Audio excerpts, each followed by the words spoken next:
오늘 하루 종일 이 내용을 같이 정리하고 좀 준비했는데 사실 굉장히 좀 복잡한 내용이고 여태까지 어쩌면 그냥 잘 모르고 넘어왔던 내용이기도 합니다. 목회자인 입장에서도 그렇게 많이 다루지 않았던 내용이고 그냥 몰라도 별반 그냥 상관없이 지나갔었던 내용이지만 사실 성경에서 굉장히 중요한 또 그런 내용들, 남유다의 멸망의 그 과정들, 또 바벨론으로 끌려가서의 어떤 모습들, 그리고 그 막강한 바벨론이 어떻게 페르시아에게 망하게 되었는지, 또 페르시아의 그 고레스가 어떻게 고레스의 칙령을 내려서 그들에게 또 자유를 선포하게 되었는지, 또 포로 귀환한 그 백성들이 어떻게 또 남유다에 돌아와서 성전을 짓고 또 성벽을 또 완공을 하는 그 굉장히 참 복잡한 그런 상황들, 그 사연들 속에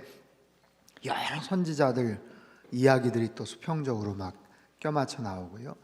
또 열왕기의 역사랑 또 역대기의 또 역사가 또 좀 기술하는 게 또 달라요. 이렇게 이름이 좀 다르는 것은 뭐 그냥 기본이고 또 날짜나 아니면 뭐 연도나 이런 부분들도 조금씩 또 차이가 있어서 거기에 관련된 또 주석 같은 것도 좀 찾아 봐야 됐고, 또 이사야의 예언, 또 예레미야의 또 예언이 또 어떻게 성취가 되고, 또 고레스 왕을 또 직접 만났던 다니엘 또 선지자가 또 거기에서 또 중간 역할들을 하고, 사실 굉장히 스펙타클하고 엄청나게 방대한 그런 많은 이야기들이 소개가 되는데, 참 놀라운 것은 그 상황 속에서 하나님의 주권적인 섭리와 역사들이 있다라는 것을 보면서 참 제 마음이 굉장히 좀 뜨겁더라고요.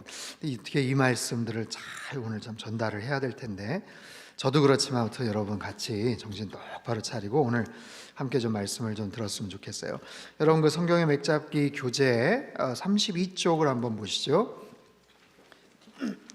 남북조 열왕과 선지자 비교해서 나온 이 내용들, 뭐 얼추 이제 좀 이렇게 익숙해지시지 않았을까 싶은데, 남유다하고 북이스라엘, 어제 이제 북이스라엘까지는 다 우리가 살펴봤습니다. 북이스라엘의 뭐 여로보암 1세가 어떻게 처음에 시작을 했고, 그가 어떻게 우상 숭배를 해서 느밧의 아들 여로보암이라는 아주 그냥 전형적인 하나의 악한 왕들의 어떤 그런 하나의 뭐 샘플처럼 그렇게 항상 이렇게 소개가 되고, 뭐 쭉 지나가다가 아합이라는 왕, 아합이 악하지만 사실은 더 악할 수 있었던 게 시돈이라는 이방 나라의 왕의 딸인 이세벨과 결혼을 하면서 그렇게 된 거거든요. 그러니까 이세벨이 이제 살았던 시돈과 그 지역 그 부모, 거기는 철저하게 바알신을 섬기고 있었던 그런 이제 왕조였고, 그렇게 해서 북이스라엘에 시집을 왔고 아합과 그렇게 살면서 또 자기 딸을 남유다에게 또 시집을 보냈잖아요, 아달랴가. 그러니까 아합을 중심으로 보면 남유다하고도 연결이 되는 거고, 또 이세벨하고도 연결이 되는 거 보면 시돈이라는 것과도 연결이 되는 거예요. 그래서 그런 쪽으로 이렇게 연결이 되어서 이 아합과 이세벨이 바알 우상 어떤 숭배나 이런 부분들을 더 적극적으로 퍼뜨리고 영향력을 펼치고자 했던 어떤 그런 부분들이 있었죠. 아합도 악한 왕이지만 우리가 한번 살펴보지 않았습니까? 나봇 그 포도원 사건 이후에 엘리야를 통해서 말씀을 전해 주셨을 때 아합이 그 말씀에 그냥 충격을 받고 금식을 하면서 회개하는 어떤 그런 모습들, 그래서 하나님께서 그 심판과 이런 부분들을 어쨌든 좀 이렇게 유예시키는 그런 과정들도 우리가 살펴봤죠. 그럼에도 불구하고 아합의 이 자녀들 아하시아, 요람, 이때에 하나님께서 그 예후를 통해서, 사실 예후는 여호람의 군대 장관이라고 말할 수 있는데, 엘리사의 그 선지생도가 와서 그냥 불쑥 찾아와 가지고 기름 붓고 하나님의 어떤 신탁에 대한 내용들을 이야기했을 때 예후와 그 옆에 있었던 그런 장군들이 그렇게 구테타를 일으키고 반역을 일으키고 여호람을 죽이고 문병 왔던 아하시아도 죽이고 여호람의 그 형제들이겠죠, 아합의 70명의 왕자들 돌보고 있는 그 장로 그리고 제사장 그 교사들 그쪽에다가 편지를 보내가지고 목을 다 베게끔 하고, 또 문병을 가는 아하시아의 또 형제들 42명을 또 이렇게 다 죽이게 하고, 어떤 그런 부분들. 나중에 뭐 아합의 선지자들, 바알의 선지자들을 다 뭐 죽인 어떤 그런 부분도 있었지만, 어쨌든 예후를 통해서 아합 가문을 완전히 숙청해내는 그런 이야기들이 우리가 쭉 이렇게 살펴보지 않았습니까? 그리고 나서 이제 뒷부분에 가면 아스리아의 어떤 공격에 정말 맥없이 무너져 버리는 호세아, 북이스라엘의 마지막 왕의 어떤 그런 모습들. 그래서 아스루가 강제 이주를 막 펼쳐나가는 그런 상황들. 굉장히 역사가 어둡고 또 악한 왕들이 막 있지만, 그래서 무력하고 거기에서 어떤 하나님의 섭리와 이런 뜻들이 정말 그냥 사라져버리나 싶지만, 아합이나 이세벨 같은 그런 악한 또 존재들이 있을 때는 하나님이 엘리야 같은 또 당대 최고의 선지자를 또 세워주셔서 그렇게 또 맞서서 싸우게끔 또 하시고, 아합의 뭐 영향력, 이세벨의 영향력 이렇게 또 컸을 때는 또 하나님께서 예후를 또 격동시키시고 또 마음에 감동을 주셔서 또 그 바알 선지자들을 다 또 숙청해 나가는 그런 과정들을 우리가 다 살펴볼 수 있었거든요. 남유다도 마찬가지입니다. 남유다 르호보암 이후에 아사가 일평생 북이스라엘과 전쟁을 펼쳐나갔기 때문에, 그때 남북 경쟁 시대, 전쟁이 펼쳐졌던 시대지만, 여호사밧은 그 모습이 너무 보기가 싫고 이러니까 아무튼 화친 정책을 펼쳐서 아합과 사돈지간이 되고 남북 화해 시대가 펼쳐져서 그렇게 되지만, 결국에는 나중에 아달랴가 정말 악한 모습으로 다윗의 씨를 다 그냥 말려버리고, 자기가 직접 왕으로 통치를 하고 자기 그 부모님, 어머니 그 우상들을 다 그쪽으로 또 도입을 해서 하려는 어떤 그런 악행들이 있었죠. 하지만 1살짜리 요아스를 하나님께서 또 살려두시고 성전에서 아주 은밀하게 6년 동안 거기서 키우다가 제사장 여호야다의 어떤 중재와 또 용기를 통해서 새로운 요아스가 7살에 즉위를 하고 아달랴를 또 처단을 하고, 그렇게 해서 또 다윗의 왕조가 또 이렇게 쭉 이어지는 그런 모습들을 우리가 살펴봤어요. 그래서 굉장히 악한 왕들, 악한 어떤 모습들에 대한 하나님의 심판, 이런 모습들이 쭉 펼쳐지는데, 북이스라엘 그 멸망 즈음에 남유다에는 히스기야가 왕이었습니다. 13번째 왕이었던 히스기야, 남유다의 대표적인 선한 왕이었죠. 그래서 남유다의 이제 마지막 멸망 직전까지 대표적으로 선한 왕이었던 히스기야와 요시아에 대한 이야기들을 우리가 좀 살펴보면서 후반부의 내용들을 좀 같이 좀 보도록 하겠습니다. 여러분, 성경은 열왕기하 18장을 한번 펴보시죠. 열왕기하 18장 쭉 읽으면서 또 여러분 표시하실 부분들은 또 표시도 하시고, 히스기야가 왜 선한 왕이고 요시아가 왜 하나님께 정말 칭찬을 받았던 그런 선한 왕인지를 우리가 살펴볼 수 있어요. 천천히 한번 보도록 하겠습니다. 18장 1절서부터 8절까지 말씀을 우리 한 목소리로 같이 한번 읽겠습니다. 시작. 이스라엘의 왕 엘라의 아들 호세아 제3년에 유다 왕 아하스의 아들 히스기야가 왕이 되니, 그가 왕이 될 때에 나이가 25세라 예루살렘에서 29년간 다스리니라. 그의 어머니의 이름은 아비요 스가리아의 딸이더라.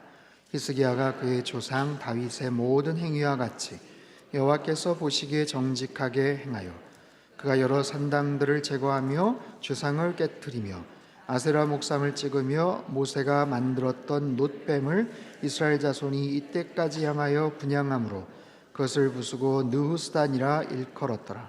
히스기야가 이스라엘 하나님 여호와를 의지하였는데 그의 전후 유다 여러 왕 중에 그러한 자가 없었으니, 곧 그가 여호와께 연합하여 그에게서 떠나지 아니하고 여호와께서 모세에게 명령하신 계명을 지켰더라. 여호와께서 그와 함께 하심에 그가 어디로 가든지 형통하였더라. 저가 아수르 왕을 배반하고 섬기지 아니하였고 블레셋 사람들을 쳐서 가사와 그 사방에 이르고 망대에서부터 자 보세요.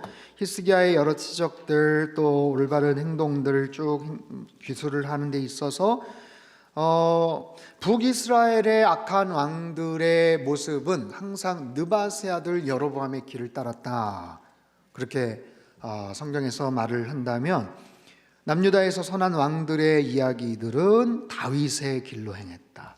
다윗과 같이 행했다. 그러니까 다윗이 하나의 좋은 모델, 샘플이 되었던 거죠. 히스기야가 그의 조상 다윗의 모든 행위와 같이 정직하게 행했다.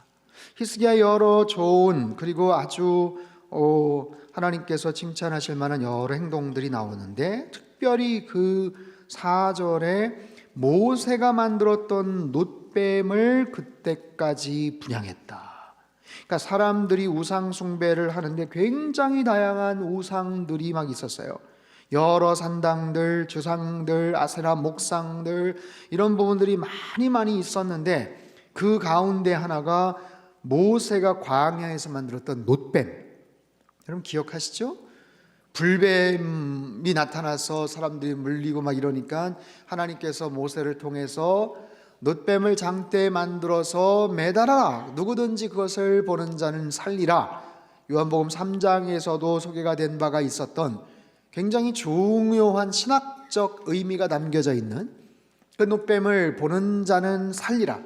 그래서 여러분 앰뷸런스 같은데 보면 또 병원에도 보면은 그 크리스찬 계열의 어떤 기독교 계열의 어떤 병원이나 이런 부분 보면 뭐 미국이나 캐나다는 거의 다 있어요. 앰뷸런스 같은데 보면 장대에다가 뱀 이렇게 매달려 있는 그런 모습들이 나오거든요. 굉장히 중요한 하나의 이미지고 상징인데 놋뱀을 보는 자는 살리라. 그 놋뱀을 세상의 히스기야 왕 시대 때까지 아직도 갖고 있었다는 사실. 그때까지도 그것을 이 사람들이 또 다른 우상 산당이나 아니면 다른 여러 자기네들이 제사하는 하나였던 그런 제사 상징들처럼 그때까지 갖고 있었다는 거예요. 이건 굉장히 건강하지 못한 잘못된 모습이에요. 그래서 마치 그 놋뱀에 무슨 영험한 능력이나 있는 것처럼 갖고 있었다라는 거예요. 그래서 히스기야가 아주 정확하게 이건 굉장히 중요했던 하나의 도구였지만 여기에 담겨져 있는 영적인 의미들을 우리가 기억은 해야 되지만 이것이 무슨 신비한 능력을 발휘하는 것이냐 지금까지 보관하고 있다는 건 이거는 잘못이다 하면서 그것을 폐기시켜버리고 깨트려버려요. 그리고 그것을 느후스단이라고 그렇게 일컬어요. 느후스단은 놋조각이다라는 뜻이에요. 그러니까 히스기야의 어떤 신학적인 해석, 영적 분별력이 굉장히 정확했죠. 수백 년이 지나고 나서도 지금까지도 그 놋뱀을 모세의 놋뱀을 갖고 있었던 그들의 모습을 생각해 보면 하나님께서 모세가 가나안 땅에 들어가지 못하도록 만들으셨던 여러 이유 중에 하나가 바로 그런 거예요. 힘들고 어려웠던 광야 생활 지나고 나서 가나안 땅에 들어가서는 이제 이스라엘 백성들이 가나안 땅까지 인도하신 하나님에 대한 관심과 초점이 아니라 오히려 모세를 더 추앙하고 뭐 놋뱀뿐이겠어요. 모세가 갖고 있었던 지팡이도 어디다가 그냥 모시고 막 그런 여러 가지 모습들이 아마 연출이 되지 않았을까 싶어요. 그래서 히스기야가 그런 부분에서 이제 여러 우상시 될 만한 것들을 다 폐기시키고 없애버린 내용이 나옵니다. 자, 9절을 한번 보세요. 18장 9절서부터 12절까지는 이제 어제 우리가 살펴봤던 북이스라엘의 멸망에 대한 이야기가 다시 한번 언급이 됩니다.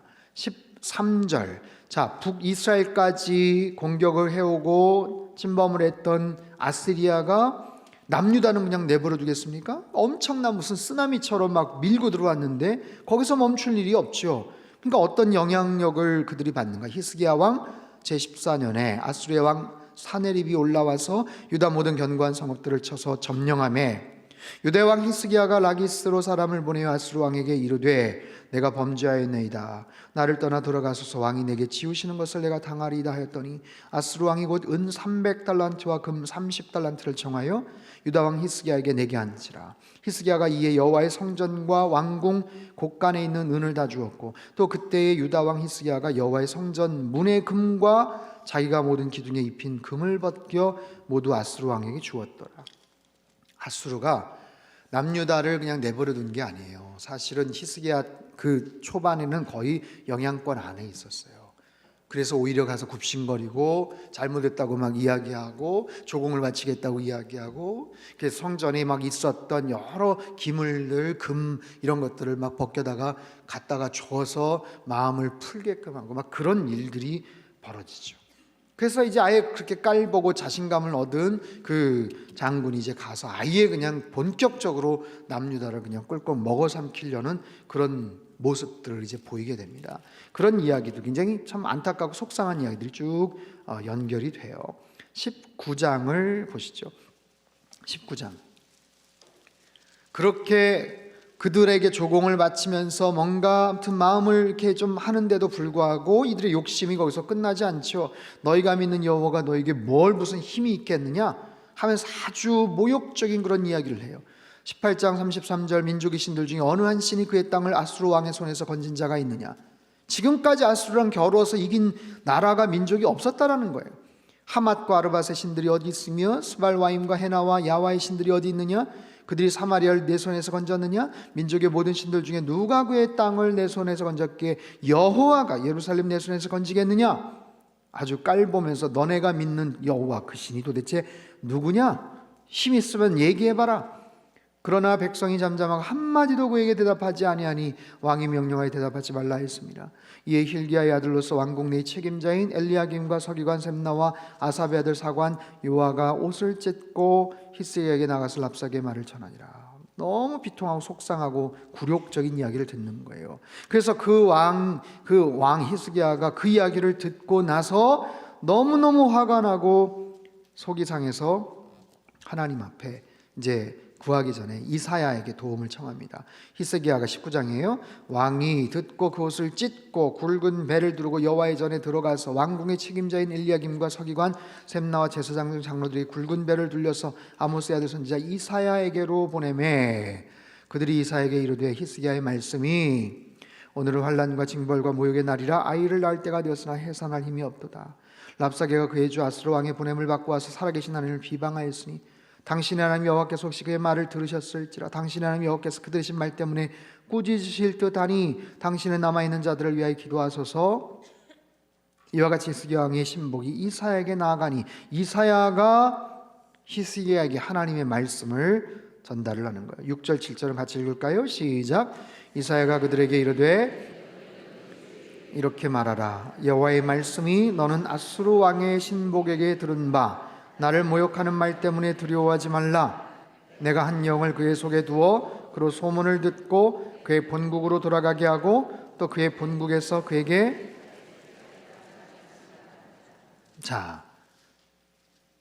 이렇게 하나님께서 이사야를 통해서 위로와 어떤 소망의 말씀을 주셔요. 그럼에도 불구하고 지금 상황은 여의치가 않습니다. 14절을 보세요. 히스기야가 사자의 손에서 편지를 받아보고 여호와의 성전에 올라가서 히스기야가 그 편지를 여호와 앞에 펴놓고 그 앞에서 히스기야가 기도하여 이르되 그릇들 위에 계신 이스라엘의 하나님 여호와여 주는 천하만국의 홀로 하나님이시라. 주께서 천지를 만드셨나이다. 여호와의 귀를 기울여 들으소서. 여호와의 눈을 떠서 보시옵소서. 사내립이 살아계신 하나님 비방하러 보낸 말을 들으시옵소서. 여호와여 아수르 여러 왕이 과연 여러 민족과 그들의 땅을 황폐하게 하고 또 그들의 신들을 불에 던져 싸우니 이는 그들이 신이 아니요 사람의 손으로 만든 것 곧 나무와 돌뿐이므로 멸하였나이다. 그러니까 아수르하고 겨루었던 다른 민족의 신들은 살아있는 신이 아니라 그냥 돌과 나무로 만든 그런 존재들이기 때문에 이길 수가 없었다라는 거죠. 그러나 19절 우리 하나님 여호와의 원하건대 이제 우리를 그의 손에서 구원하옵소서. 그리하시면 천하만국이 주 여호와가 홀로 하나님이신 줄 알리이다 하니라. 아멘이죠. 여러분 19절 말씀 별표를 쳐두세요. 이 말씀 한 구절만 딱 띄어서 봐도 굉장히 은혜가 되지만 전후 배경들을 보면은 이게 엄청난 믿음의 고백이고 정말 하나님을 향한 전적인 신뢰의 그런 기도에 대한 내용이에요. 그렇게 하나님 앞에 고백을 합니다. 기도를 합니다.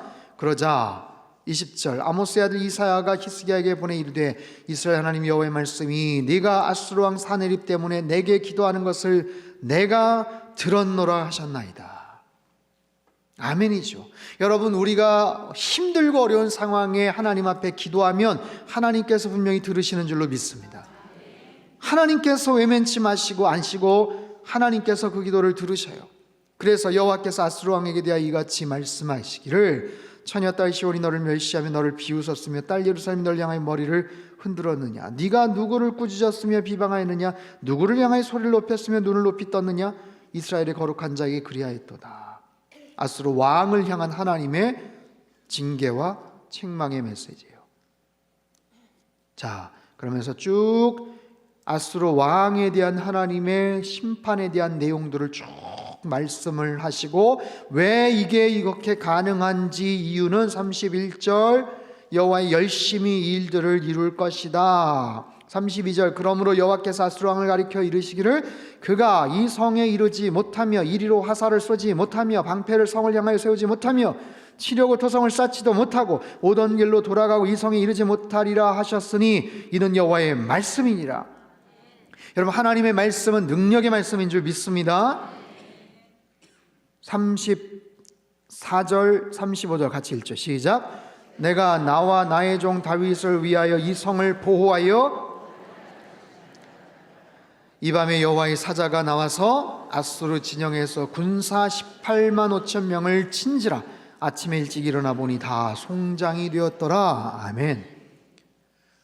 여러분, 하나님께서는 하나님을 망령되이 일컫는 그런 자들, 하나님을 함부로 여기고 깔보는 자들 처음에는 그냥 내버려 두실 수 있어요. 그냥 내버려 두시고 또 그들을 통해서 하나님께서 심판하시고자 하시는 뜻들을 또 이루시기도 하기 때문에 내버려 두시고 그래서 마치 침묵하시는 것 같지만 그렇지 않죠.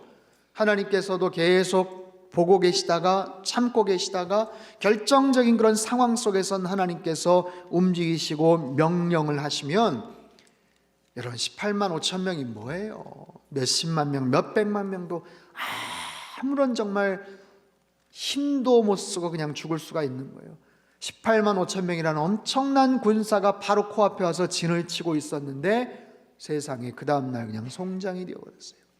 역사적으로도 굉장히 흥미로운 그런 사건입니다. 어떻게 그 상황에서 아시리아 제국이 남유다까지 다 집어삼키지를 못했는가? 어떻게 해서 그 당시에 그 아수르 왕의 그 제국의 그 왕이 거기에서 그냥 맥없이 그냥 무너졌는가? 여러 가지 이유가 있겠죠. 여러 가지 방법들이 있겠죠. 여러분, 여호사밧 왕이 연합군하고 싸울 때도 하나님 앞에 기도하면서 주만 바라볼지라 복병을 두셔서 자기들끼리 싸워서 그냥 손 하나 대지 않고 큰 승리를 거두게 하셨잖아요. 그런 하나님께서 이 본문에서도 하루아침에 18만 5천 명을 그냥 전염병이 돌았는지 뭐 아무튼 그렇게 해서 그냥 송장이 되어버린 거예요. 큰 충격을 받죠. 아수르 왕이 그 승리를 만끽을 하려고 가까이 다가오다가 자 36절 아수르 왕 사네립이 떠나 돌아가서 다시 돌아갑니다. 상황이 여의치 않고 힘들어지니까 니느웨에 거주하더니 그가 그의 신 니스록의 친전에서 경배할 때에 아드람멜렉과 사레셀이 그를 칼로 쳐 죽이고 아라랏 땅으로 그들이 도망하며 그 아들 에살핫돈이 대신하여 왕이 되니라. 전쟁에도 지고요 다시 자기는 본국으로 돌아갔는데 아마 이복 형제인 것 같아요. 그래서 구테타 영모에 휩싸여서 거기서 그냥 죽게 됩니다. 아수르 제국이 엄청난 사실은 영향력을 펼쳤는데 그 사건 이후에 힘이 확 줄어들어 버려요. 거기서 그냥 완전히 기세가 꺾여 버립니다. 그리고 나서 신흥 강국인 바벨론이 이제 계속해서 이제 올라오는 그런 이야기가 나와요. 20장의 내용은 우리가 아주 잘 알고 있는 히스기야의 면벽 기도랄까요? 그때 히스기야가 병들어 죽게 되매 아모스의 아들 선지자 이사야가 그에게 나와서 그에게 이르되 네가 죽고 살지 못하리라. 히스기야가 낯을 벽으로 향하고 여호와께 기도하여 이르되 여호와여 구하오니 진실과 전심으로 주 앞에 행하며 주께서 보시기에 선하게 행한 것을 기억하옵소서. 심히 통곡하더라. 이사야가 성읍 가운데까지도 이르기 전에 여호와의 말씀이 그에게 임하여 이르시되 너는 돌아가서 백성의 주권자 히스기야에게 이르기를 왕의 조상 다윗의 하나님 여호와의 말씀이 내가 네 기도를 들었고 네 눈물을 보았노라. 내가 너를 낫게 하리니 3일 만에 성전에 다시 올라가겠고 네 날이 15년을 더할 것이며 내가 너와 이 성을 아수르 왕의 손에서 구원하고 내가 나를 위하여 또 내 종 다윗을 위함으로 이 성을 보호하리라. 하나님께서 히스기야의 기도를 들으시고 생명을 15년 연장시켜 주십니다.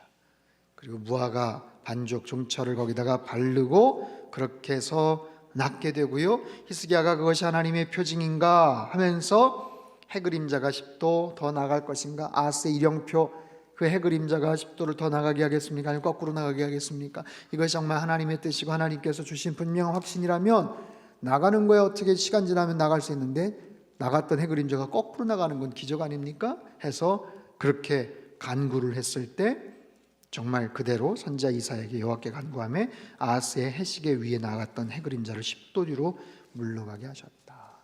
놀라운 또 기적이 거기에서 나타나는 모습을 봅니다. 히스기야의 인생에 참 많게 어려움과 부침들이 있어요. 사실 극적인 그런 순간 정말 참 신실한 모습으로 그렇게 승리했던 그런 모습들이 있지만 그렇게 해서 15년 수명 연장이 돼서 더 의미 있고 정말 멋진 모습으로 그 15년 삶을 더 살았더라면 좋았었을 텐데 사실 그다지 뚜렷한 기록이 별로 없어요. 그리고 보면 15년 연장해서 사는 동안 아들내미를 하나 낳았죠. 그 아들이 누구예요? 므낫세. 남유다에서 가장 악한 왕이었던 므낫세. 그 15년 살면서 므낫세를 낳아요. 죽을 병에 걸렸다가 나았다는 얘기를 듣고 바벨론의 왕이 사신을 보내서 선물을 갖다 주고 축하를 합니다. 히스기야가 너무 기분이 좋았던 모양이에요. 그래서 기분이 너무 좋았는데 온 사신들에게 너무너무 막 자랑을 막 합니다. 그러면서 자기의 왕궁 그리고 온갖 보물들 담겨져 있는 창고들 그걸 다 보여주는데 그 부분에 대해서 하나님께서 언짢아하셨어요. 16절 볼까요? 16절부터 20절까지 같이 한번 읽겠습니다. 시작. 이사야가 히스기야에게 이르되 여호와의 말씀을 들으소서. 여호와의 말씀이 날이 이르리니 왕궁의 모든 것과 왕의 조상들이 오늘까지 쌓아두었던 것이 바벨론으로 옮긴 바 되고 하나도 남지 아니할 것이요 또 왕의 몸에서 날 아들 중에서 사로잡혀 바벨론 왕궁의 환관이 되리라 하셨나이다 하니 히스기야가 이사야에게 이르되 당신이 전한 바 여호와의 말씀이 선하니이다 하고 또 이르되 만일 내가 사는 날에 태평과 진실이 있을진데 어찌 선하지 아니하리요 하니라. 히스기야의 남은 사적과 그의 모든 업적과 저수지와 수도를 만들어 물을 성 안으로 끌어들인 일은 유다 왕 역대지략에 기록되지 아니하였느냐. 히스기야가 그의 조상들과 함께 자고 므낫세가 대신하여 왕이 되니라. 기도응답을 받고 나서 행동이 굉장히 중요합니다. 힘들고 어려울 때 하나님 앞에 매달려서 기도하고 하나님께서 응답해 주시는 기도응답에 대한 반응, 그 결과가 굉장히 중요하다는 것을 우리가 알 수 있어요. 역대하 내용을 또 보면 히스기야의 또 다른 업적들이 또 나옵니다. 아수르의 왕이 공격해 들어올 때 바깥쪽에 있는 못하고 자기네들 해서 히스기야 터널을 연결하는 뭐 그런 이야기들도 나오고 그러는데 어찌됐든 히스기야가 하나님 앞에 놀라운 기도응답을 받고 나서 잘못된 행동으로 인해서 아무튼 히스기야의 나머지 15년의 시간들은 그다지 이렇게 기록할 것이 없어 보이는 모습으로 나와요. 여러분 이 왕들의 이야기나 성경의 역사들을 이렇게 통해서 시간이라는 것이 우리의 펼쳐져 있는 시간, 어떤 왕들이 몇 년을 살았고 몇 년을 통치했고 얼마나 오래 살았고 어떻게 죽었고 그 상황들 속에서 그 모멘텀이 되는 그런 부분들이 있고 하나님께서 정말 기뻐하시고 하나님께서 정말 즐거워하시지 않는 그런 모습들이 있다는 것을 우리는 좀 기억할 필요가 있어요.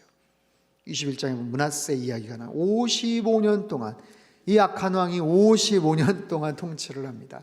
사실 또 역대하에 보면 므낫세가 또 중간에 한번 회개하고 또 제정신 차린 어떤 그런 모습들이 나오지만, 사실상 좋게 포장을 하고 좋게 잘 봐줘서 그렇지 어떻든지 간에 남유다에서 제일 오랫동안 통치도 했고 제일 악한 왕으로 또 그렇게 구분이 됩니다.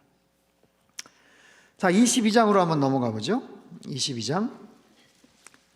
므낫세 이후에 요시야, 남유다 말미에 가장 선한 왕이었던 요시야에 대한 이야기입니다. 요시야가 왕위 오를 때에 나이가 8세라 예루살렘에 31년간 다스리니라. 어머니 이름은 여디디아요 보스갓 아다야의 딸이더라. 요시야가 여호와 보시기에 정직히 행하여 그의 조상 다윗의 모든 길로 행하고 좌우로 치우치지 아니하였더라. 요시야의 가장 중요한 업적, 그리고 아주 정말 기록되어야 될 그런 부분은 율법에 관련된 내용이에요. 요시야 왕 18째 해에 왕이 무슬람의 손자 아살리아의 아들 서기관 사반을 여호와의 성전에 보내며 이르되, 4절부터 7절 같이 읽죠. 시작. 너는 대제사장 hil기야에게 올라가서 백성이 여호와의 성전에 드린 은 곧 문 지킨 자가 수납한 은을 계산하여 여호와의 성전을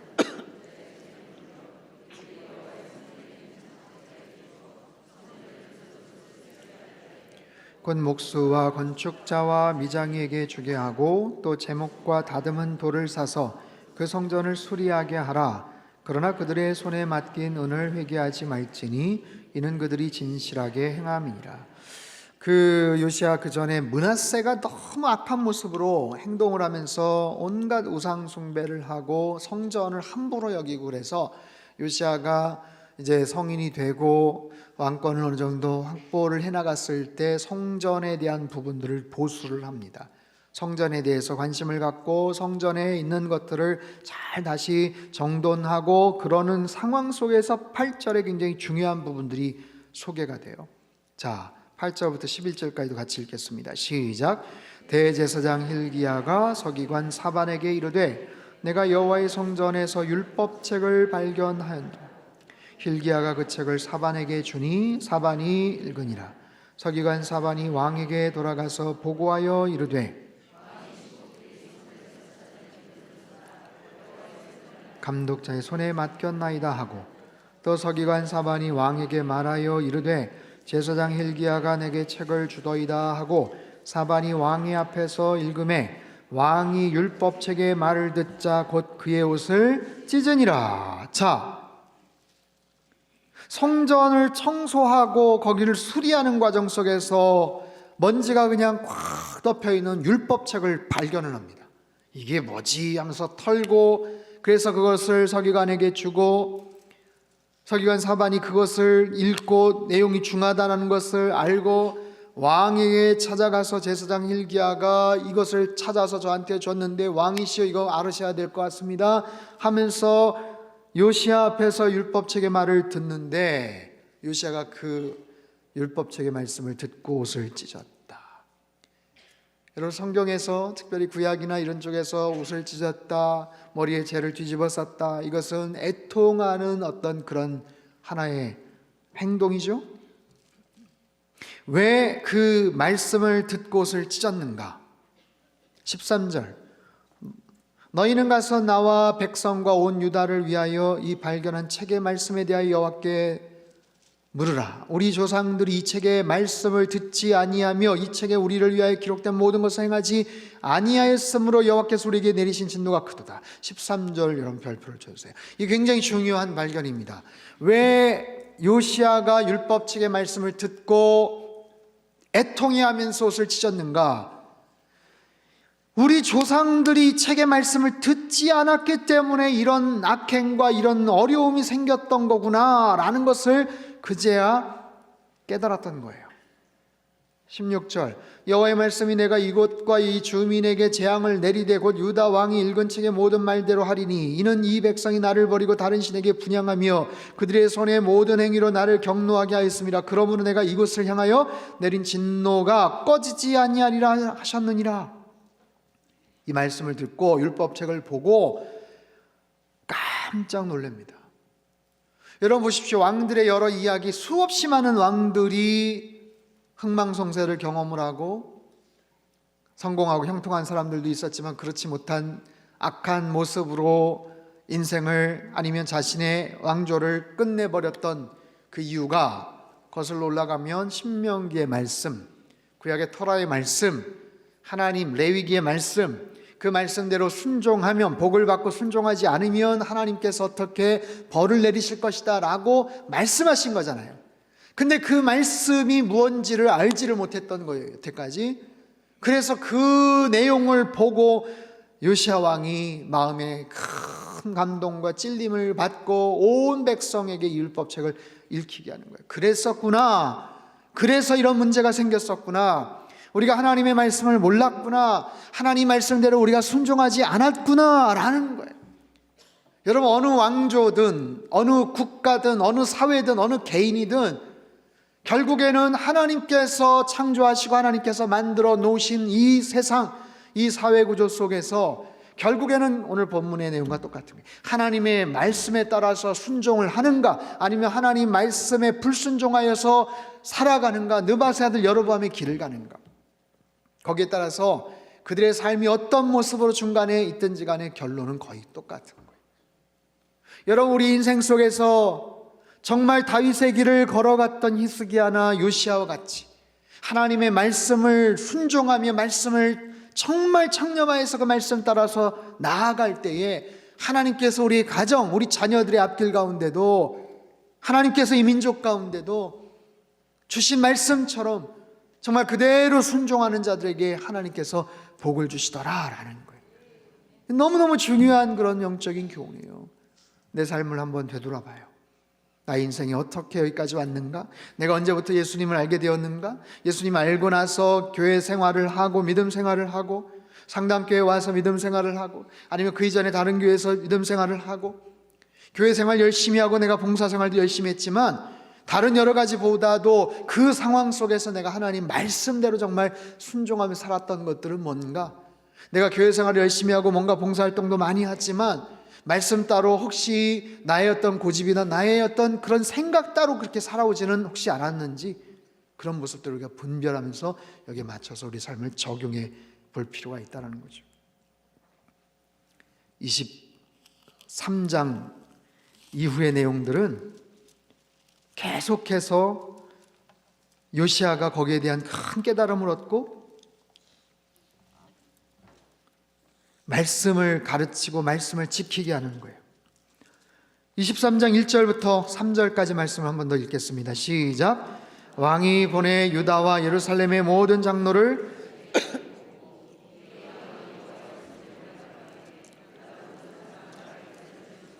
제사장들과 선지자들과 모든 백성이 노소를 막론하고 다 왕과 함께 앉으라. 왕이 여호와의 성전 안에서 발견한 언약책의 모든 말씀을 읽어 우리의 귀에 들리고 왕이 단 위에 서서 여호와 앞에서 언약을 세우되 마음을 다하고 뜻을 다하여 여호와께 순종하고 그의 계명과 법도와 율례를 지켜 이 책에 기록된 이 언약의 말씀을 이루게 하리라 하며 백성이 다 그 언약을 따르기로 하니라. 자, 요시야 왕의 정말 훌륭했던 점은 일단 율법을 가르치는 거예요. 율법을 가르치고 율법의 말씀들을 듣게 하는 거예요. 그리고 히스기야처럼 4절 이하에 보면 온갖, 왜냐하면 말씀대로 자기가 순종하려고 하다 보니까 그 기준으로 보니까 너무나도 많은 우상들, 신당들, 신전들이 막 있는 거예요. 바알과 아세라와 하늘의 일월 성신을 위하여 만든 모든 그릇들을 여호와의 성전에서 내다가 세상 여호와의 성전 안에 그런 우상의 기명들 이런 것들이 막 있었던 거죠. 예루살렘 바깥 기드론 밭에서 불 사르고 그 재를 베델로 가져가게 하고 5절 유다 성읍과 예루살렘 주의 산당들에서 분향하며 우상을 섬기게 한 제사장들을 폐하며 바알과 해와 달과 별대와 하늘의 모든 별에게 분향하는 자들을 폐하고 여호와의 성전에서 아세라상을 내다가 예루살렘 바깥 기드론 시내로 가져다 거기에서 불사르고 빻아서 가루를 만들어. 이게 특별히 아세라, 바알에 대한 이야기가 그렇게 많이 나오질 않는데 이게 하나의 어떤 또 퀘스천이에요. 여러분, 엘리야가 갈멜산 전투에서 바알 선지자 450명과 아세라 선지자 400명을 같이 모아두고 그렇게 해서 전투를 하죠. 그래서 하늘에서 제단에 불이 떨어지죠. 그리고 나서 저들을 내버려 두지 말아라 하고 손을 댔던 게 사실은 바알 선지자들이에요. 희한하게 아세라 선지자들은 계속해서 남아 있습니다. 그러다 보니까 이 열왕기하 후반부에 가면은 아세라 목상, 아세라 산당 이런 부분들이 아직까지도 계속 남아 있는 모습들을 봐요. 오히려 북이스라엘에서 예후로 말미암아 그 바알 신을 섬겼던 사람들은 완전히 이제 멸절을 당하고, 그래서 그 이후에는 바알을 섬기는 이런 부분들은 많이 등장하지 않는데 아세라 신상들이 세상 예루살렘 성전 안에도 있었다라고 이야기를 하는 것을 보면, 어쨌든 그때 아세라 선지자들까지도 사실은 좀 어떻게 심판을 했었어야 되는데 하는 아쉬움이 있죠. 6절 같이 읽었고 7절 여호와의 성전 가운데 남창의 집을 헐었으니 그것은 여인이 아세라를 위하여 휘장을 짜는 처소였더라. 유다 각 성읍에서 모든 제사장을 불러오고 또 제사장이 분향하던 산당을 게바에서부터 브엘세바까지 더럽게 하고 성문의 산당들을 헐어버리고, 쭉 그런 얘기들이 쭉 나와요. 10절 흰놈의 아들 골짜기에 도벳을 더럽게 하여 어떤 사람도 몰록에게 드리기 위하여 자기의 자녀를 불로 지나가지 못하게 하고, 유다 여러 왕이 태양을 위하여 드린 말들을 제하여 버렸으니 이 말들은 여호와의 성전으로 들어가는 곳에 근처 넷이 나단 멜렉의 집 곁에 있던 것이며 또 태양 수레를 불사르고 온갖 희한한 모습의 우상의 어떤 그런 상징들이나 그런 여러 것들이 막 있었던 거예요. 유다 여러 왕이 아하스의 다락 지붕에 세운 제단들과 므낫세가 여호와의 성전 두 마당에 세운 제단들을 왕이 다 헐고 거기서 빻아내려서 그것들의 가루를 기드론 시내에 쏟아버리고, 예루살렘 앞 멸망에서 오른쪽에 세운 산당들을 왕이 더럽게 하였으니 옛적에 이스라엘 왕 솔로몬이 시돈 사람이 가증한 아스타롯과 모압 사람이 가증한 그모스와 암몬 자손의 가증한 밀곰을 위하여 세웠던 것이며, 왕이 또 석상들을 깨뜨리며 아세라 목상들을 찢고 사람의 해골로 그것을 채웠더라. 이스라엘에게 범죄하게 느바세 아들 여로밤이 베델로 세운 제단과 산당을 왕이 헐고 산당을 불사르고 빻아서 가루를 만들며 아세라 목상을 불살랐더라. 16절, 17절 쭉 나옵니다. 19절 전에 이스라엘 왕이 사마리아 각성읍에 지어서 여호와를 경노하게 한 산당을 요시아가 다 제거하되 베델에서 행한 모든 일들을 행하고, 거기 있는 산당의 제사장들을 다 제단 위에서 죽이고 사람의 해골을 제단 위에서 불사르고 예루살렘으로 돌아왔더라. 여러분, 요시아가 왜 훌륭한 왕이었는가? 율법책을 발견하고 율법책의 말씀을 듣고 옷을 찢고 통회하고 자복하고 백성들에게 듣게끔 하고 제사장들에게 가르치고 그 말씀을 근거해서 온갖 우상들을 그동안은 그냥 내버려두고 방치해놨던 것들을 그냥 완전히 깨끗하게 청소를 해버립니다. 다 청소를 해버려요. 깨끗하게 다 그냥 속 시원하게 그냥 다 청소를 해버리는 거. 어마어마한 양들이 아마 있었을 거예요. 그거에 대한 저항 세력도 있었겠죠. 반발하는 사람들도 많았겠죠. 그럼에도 불구하고 그걸 막 섬기는 제사장들까지 막 죽일 정도로 엄청나게 단호하게 그 명령대로 행동을 하는 거예요. 그리고 나서 어떻게 합니까? 유월절을 지켜요. 유월절 21절서부터 23절 같이 읽을까요? 시작. 이 언약책에 기록된 대로 너희의 하나님 여호와를 위하여 유월절을 지키라 하매, 사사가 이스라엘을 다스리던 시대부터 이스라엘 여러 왕의 시대와 유다 여러 왕의 시대에 이렇게 유월절을 지킨 일이 없었더니 요시아 왕 18째 해에 예루살렘에서 여호와 앞에 이 유월절을 지켰더라. 유월절을 지켜. 그동안 제대로 지켰던 적이 없었다라고 얘기하는 거예요. 얼마나 오랜 시간 동안. 기가 막힌 거죠. 사실은 여기에서 요시아 왕 때 이것이 회복이 돼서 꺼져가는 남유다가 다시 일어설 수 있었던 좋은 기회이긴 했지만 힘을 너무 상실해 버렸어요. 이미. 자, 요시아 나머지 부분들을 보면 요시아가 유다 땅과 예루살렘 보이는 신접한 자와 점쟁이와 드라빈과 우상과 모든 가증한 것 다 제거했더니 율법의 말씀을 이루려 함이라. 요시아와 같이 마음을 다하며 뜻을 다하며 힘을 다하여 모세의 모든 율법을 따라 여호와께로 돌이킨 왕은 요시아 전에도 없었고 후에도 그와 같은 자가 없었더라. 그러나 여호와께서 유다를 향하여 내리신 그 크게 타오르는 진노를 돌이키지 아니하셨으니 이는, 성경에서 이는은 왜냐하면 이유를 말하는 접속사예요. 왜냐하면 므낫세가 여호와를 경노하게 한 그 모든 경노 때문이라. 여호와께서 이르시되 내가 이스라엘을 물리친 것 같이 유다도 내 앞에서 물리치며 내가 택한 이 성 예루살렘과 내 이름을 거기에 두려 한 이 성전을 버리리라. 무서운 얘기가 나옵니다. 자, 28절을 보세요. 28절, 요시아가 죽습니다. 어떻게 죽는가? 요시아 당시 애굽의 왕 바로 느고가 아수르 왕을 치고자 하여 유브라데 강으로 올라가므로 요시아 왕이 맞서 나갔더니 애굽 왕이 요시아를 무깃도에서 만났을 때에 죽인지라. 요시아가 죽어요. 참 안타깝게 죽습니다. 여러분 성경을 잠깐 옆에다 두시고 맥잡기 교재를 한번 보시면 아까 보셨던 그 교재, 요시아가 죽고 나서 그 다음 왕이 누구예요? 여호아하스. 몇 개월? 3개월. 그 다음 여호야김. 몇 년? 11년. 여호아하스와 여호야김은 요시아의 아들들입니다. 아마 여호야김이 더 큰 형이었을 거예요. 근데 동생 여호아하스가 먼저 왕이 되죠. 여호야긴은 여호야김의 아들이에요. 시드기야도 요시아의 아들입니다. 그래서 요시아가 죽고 나서 여호아스, 여호야김, 시드기야, 이게 다 요시아의 아들들. 여호야긴은 여호야김의 아들.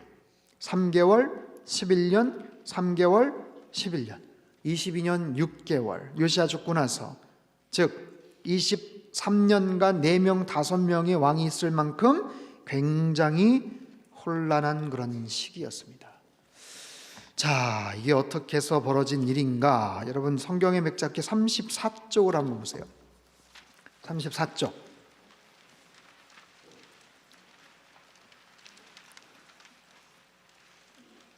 바벨론의 영향권 하에 있었던 유다 말기의 왕들, 아수르는 이제 등장하지 않아요? 아수르는 아까 거기서 패망하고 왕이 죽고 나서 힘이 급격하게 쇠락해집니다. 그리고 나서는 그 남쪽에 있었던 신흥제국 바벨론이 올라오는 거예요. 그 상황에서 요시아, 여호아스, 여호야김, 여호야긴, 시드기야죠. 자, 지도를 한번 좀 띄워주시겠어요? 이게 아수르 제국의 영토입니다. 아수르 제국의 영토. 굉장히 넓었죠. 그러나 힘이 확 쇠락해져요. 그 다음 바벨론이 어마어마한 그런 제국이었어요. 바벨론에 의해서 남유다가 망하죠. 그러나 그 바벨론도 결국에는 페르시아에게 무너지고 말아요. 자, 이 이야기들을 이제 좀 설명을 드리려고 하는데 그 다음 지도 한번 띄워주세요. 무깃도에서 아니요 그거 말고 네, 요 지도는 그 37페이지에 있는 지도긴 하지만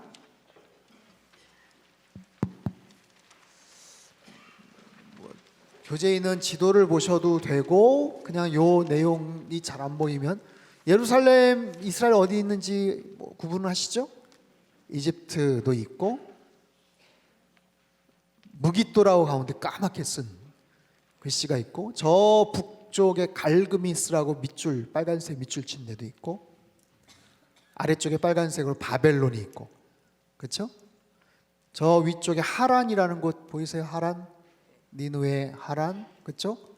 아수르의 제국의 수도가 니누에인데 그 니누에, 아수르, 니누에 이쪽에서 힘을 아주 이제 위축이 돼 가지고 거의 쇠락해져 가는 상황 속에서 밑에 있는 바벨론이 치고 올라가요. 바벨론이 쭉 치고 올라가는 상황 속에서 아래쪽에 있는 이집트가, 애굽이 욕심을 냅니다. 이집트가. 왜냐하면 여러분 보세요. 여기 지도들을 이렇게 보면은 그 바벨론, 티그리스 유프라테스 강서부터 아시아 저쪽 지역까지 다스렸던 그 제국들이 사실은 아래쪽으로 남하에서 예루살렘, 이스라엘을 통과해서 이집트 지역까지 먹어버리려고 해요. 그럼 뒤집어 말하면 이집트도 그 제국을 더 확장시켜서 이스라엘을 넘어서서 저 북쪽까지 해가지고 저쪽 위쪽에 있는 제국들을 자기네들이 차지하려고 하는 그런 욕심이 있었어요. 그런데 애굽의 황제였던 바로 느고가 아시리아 제국이 쇠멸되어 가는 그런 상황 속에서 더 늦기 전에 아수르의 잔당 세력하고 같이 힘을 합쳐서 그 지역을 자기네 영향권 하에 두려고 합니다. 그리고 바벨론은 그쪽으로 막 올라오고 있고요. 그래서 사실 아수르하고 결탁을 해서 바벨론을 맞서 싸우기 위해서 무깃도 이집트로 해가지고 저 해변길 아스돗 사마리아 무깃도 쪽으로 해가지고 이렇게 쭉 올라가서 저기 위에 갈그미스 이쪽까지 이제 올라가서 거기서 싸움을 하려고 이렇게 좀 올라가야 되는데, 지도만 이제 머릿속에서 기억을 해두세요. 저를 보시고 이렇게 올라가야 되는데, 그 올라가는 상황 속에서 요시야가 참전을 합니다. 올라가는 상황 속에서 요시야가 아무튼 왜 그랬는지 모르지만 회방을 놔요. 방해를 해요. 여러분 교재를 한번 보세요. 34쪽 교재를 보시면 애굽과 바벨론의 전쟁 609년, 아수르의 멸망, 사실 멸망이지만 정확하게는 아수르의 힘이 약화되었을 때 애굽이 연합해서 바벨론과 싸우기 위해서 사실은 올라가는 거예요. 근데 애굽이 무깃도에 머물렀을 때 요시야가 거기다 이렇게 괄호해 놓고 괜히라고 써놓으세요. 괜히 또는 쓸데없이 참전했다가 거기서 죽습니다. 너무 억울하고 아깝게 죽어요. 이게 역대하 35장에도 나오는 얘기예요. 역대하 35장 옆에다 한번 써두시겠습니까? 역대하 35장 20절 이하의 내용을 보면 제가 한번 읽어볼게요. 이 모든 일 후에 요시야가 성전을 정돈하기를 마친 후에 애굽 왕 느고가 유브라데 강가에 갈그미스를 치러 올라왔으므로 요시야가 나가서 방비하였더니 느고가 요시야에게 사신을 보내어 이르되 유다 왕이여, 내가 그대와 무슨 관계가 있느냐? 내가 오늘 그대를 치려는 것이 아니고 나와 더불어 싸우는 족속을 치려는 것이라. 하나님이 나에게 명령하사 속히 하라 하셨은즉 하나님이 나와 함께 계시니 그대는 하나님을 거스르지 말라. 그대를 멸하실까 하노라. 요시야가 몸을 돌이켜 떠나기를 싫어하고 오히려 변장하고 그와 싸우고자 하여 하나님에게서 나온 느고의 말을 듣지 아니하고 무깃도 골짜기 이르러 싸울 때 활 쏘는 자가 요시야 왕을 쏜지라. 왕이 그의 신하들에게 이르되 내가 중상을 입었으니 나를 나가게 하라. 거기서 죽어요. 요시야가 정말 죽습니다. 괜히 안 해도 되는데 나가서 싸우다가 죽습니다. 그러는 사이에 애굽 왕 바로 느고는 빨리 지금 올라가야 되는데, 더 늦기 전에 올라가야 되는데 지체를 하죠. 그래서 요시야와 한바탕 전쟁을 벌이고 올라갑니다. 자, 애굽 왕 바로 느고는 요시야를 죽이고 갈그미스로 가서 바벨론과 전쟁을 합니다. 이때 바벨론의 왕은 나보폴라살이라는 느부갓네살의 아버지예요. 왕이 죽었잖아요. 그러니까 남유단 요시야의 아들 여호아스를 왕으로 세웁니다. 3개월 정도 지났어요. 근데 올라가서 애굽과 바벨론이 싸웠는데 누가 이겼는가? 무승부가 됩니다. 서로 너무 먼 곳으로 와가지고 바벨론도 너무 먼 쪽으로 원정을 가고 애굽도 먼 길로 원정을 가고 거기다가 한번 힘을 쏟았기 때문에, 그러니까 아쉬운 거예요. 중간에 막히지 않고 그냥 왔었으면 야 이거 이길 수 있었는데 거기서 무승부가 되니까 마음이 속상하죠. 어떻게 하겠습니까? 다시 자기네 애굽으로 가야 되잖아요. 가는 길에 화딱지가 나니까 화풀이를 하는 거예요. 이제 애굽 왕 바로 느고는 애굽으로 귀환하는 길에 쫓아가지고 보니까 왕을 또 세워놨어. 뭐야 이거, 여호아스 패위 끌고 갑니다. 나중에 그리고 딱 봐서 자기네들이 부려먹기 좋겠다 싶은 엘리야김을 왕으로 세우고 뭐라고 하겠어요? 너 내가 왕 세워놨으니까 똑바로 해. 우리 말 잘 들어. 엉뚱한 생각하고 그러면 안 돼. 누가 아버지 괜히 쓸데없이 나서서 그랬잖아 하면서 애굽에 아무튼 호통을 치면서 가버려요. 그럼 여호야김은 이제부터 애굽의 조공을 바쳐야 돼요. 그리고 어떻게 보면 또 고마운 게 자기를 왕으로 또 세워줬으니까 아유 그럼 이제 애굽하고 좀 잘해봐야 되겠다 하고서 애굽과 영향권 하에 들어가요. 그 영향을 받아요. 그러다 시간이 좀 지납니다. 그리고 나서 다시 애굽과 바벨론이 같은 자리에서 또 전쟁을 합니다. 또 쫓아 올라가요. 쫓아 올라가지고 싸웠는데 이번에는 애굽하고 바벨론 누가 이겼냐면 바벨론이 이겨요. 바벨론. 그때 바벨론의 느부갓네살, 굉장히 파워풀한 그런 왕. 언제부터 왕이 됐다고요? 갓 4살 때부터 왕이 됐다는 썰렁한 아무튼 유머가 있는데, 아무튼 이제 갓 4살 그냥 잃어버리시고 그 느부갓네살이 이깁니다. 애굽을 격파해요. 애굽을 격파하고 거기서부터 그 힘을 몰아서 그냥 쭉쭉쭉쭉쭉 치고 내려옵니다. 그리고 아예 예루살렘을 침공을 해버려요. 그 힘을 몰아서. 그게 1차 침략입니다. 예루살렘 1차 침략. 1차 침략을 해서 딱 가봤더니 여호야김 왕은 완전히 친애굽하잖아요. 근데 이제 어떻게 하겠습니까? 바벨론의 말을 들어야죠. 바벨론의 말을 잘 듣는다고 또 다시 거기다 그렇게 얘기해 놓고 바벨론은 가버립니다. 그냥 가는 게 아니라 1차 포로들 끌고 가죠. 포로들 끌고 가요. 그때 다니엘과 그 친구들 끌려가는 거예요. 그 상황에서 예레미야가 뭐라고 중재를 하냐면 여호야김에게 어차피 바벨론이 지금 대세니까 바벨론의 말을 들으십시오 라고 얘기를 해요. 그러나 여호야김의 심중에는 바벨론이 좋아요? 애굽이 좋아요? 애굽이 좋은 거예요. 자기를 왕으로 세워졌던 애굽에게 왠지 마음이 가는 거예요. 그리고 좀 더 지리적으로도 좀 가깝고. 그 상황에서 예레미야는 바벨론을 섬기라고 얘기합니다. 근데 그게 그냥 인간적인 얘기가 아니라 하나님께서 주셨던 말씀이고 바벨론을 배신하면 안 된다. 큰일 난다. 그러니까 예레미야는 굉장한 핍박을 받죠. 이런 나쁜 놈이 있나? 이런 매국노가 있나? 하면서 굉장히 핍박을 당합니다. 근데 바벨론이 눈치도 빠르고 정보가 다 있어요. 똑바로 하라고 했는데 이 여호야김이 살살 애굽하고 뭔가 화친을 맺고 뭐 이러는 것 같다 싶으니까 자기네들이 직접 오지는 못하고 원격으로 주변 국가 아람, 모압, 암몬 다 자기네들 영역에 있으니까 그 나라들을 시켜서 유다를 공격하게 합니다. 그게 열왕기하 24장 2절이에요. 네, 그런 상황 속에서 남유다가 여호야김이 죽고 남유다는 그의 아들 여호야긴을 왕으로 세우게 돼요. 여호야김이 죽었다고 이야기를 하지만 역대하서에서는 바벨론에 끌려갔다는 얘기가 좀 나와요. 그래서 이 부분을 제가 한참 찾아봤는데 종합해서 보니까 바벨론에 끌려갔습니다. 끌려갔다가 혼쭐이 나고 다시 예루살렘에 와서 복귀를 해서 거기서 잠깐 왕위에 오르다가 거기서 죽어요. 그래서 어쨌든 여호야김이 죽으니까 남유다는 어떻게 합니까? 여호야김의 아들인 여호야긴을 왕으로 세우는 거예요. 어린 나이지만.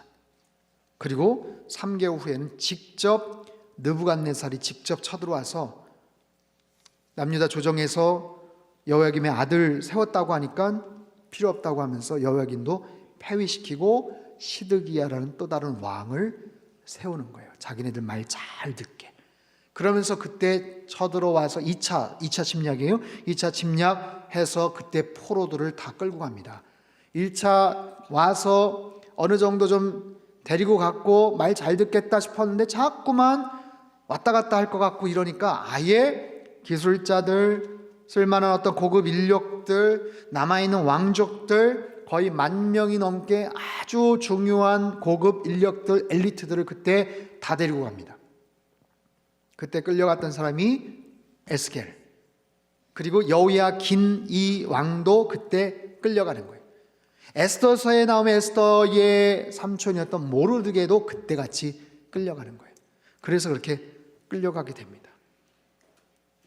이제는 애굽하고는 뭐 이제 완전히 끊어졌어요. 애굽은 뭐 힘도 쓰지도 못하고.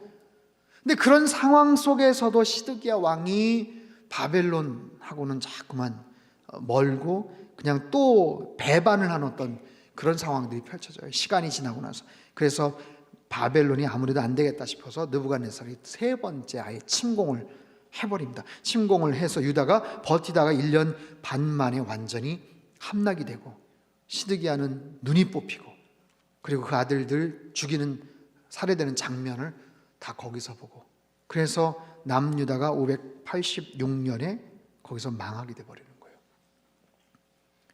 여러분 이거 굉장히 복잡한 얘기지만 그냥 한번 들어둘 필요가 있어요. 첫 번째 침략을 해서 다니엘과 친구들 데리고 갔고 계속 복잡한 그런 상황 속에서 2차 침략을 해서 그리고 에스겔이나 모르드게나 여호야긴과 같은 그런 왕족들을 끌고 가고 또 어느 정도 시간이 있다가 또 세 번째 와서 완전히 남유다를 그냥 패망시켜버리는 그런 상황들. 그래서 남유다가 끝이 나버려요. 거기서 성전도 끝이 나고. 근데 여러분 보세요. 제가 굉장히 궁금하게 생각을 했었던 부분이 그렇다면 다윗의 왕조는 어떻게 되는가? 하나님께서 그 다윗의 왕조를 통해서 결국에는 예수 그리스도 메시아를 이 땅에 보내시는데 그럼 지금 왕들이 다 죽거나 끌려가거나 어떻게 됐잖아요.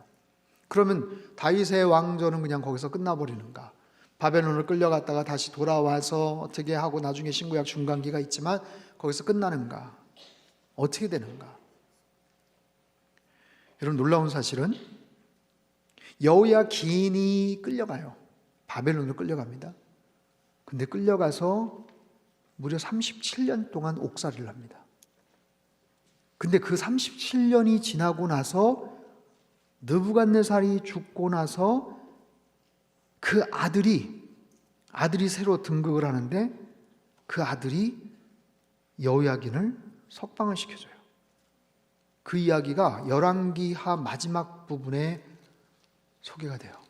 그 부분 한번 찾아서 볼까요? 열왕기하 25장 27절부터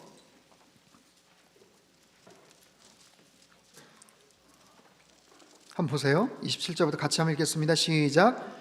유다의 왕 여호야긴이 사로잡혀간 지 37년 곧 바벨론의 왕 에윌므로닥이 즉위한 원년 그달 27일에 유다의 왕 여호야긴을 옥에서 내놓아 그 머리를 들게 하고 좋게 말하고 그의 지위를 바벨론에 그와 함께 있는 모든 왕의 지위보다 높이고 그 죄수의 의복을 벗게 하고 그의 일평생에 항상 왕의 앞에서 양식을 먹게 하였고 그가 쓸 것은 날마다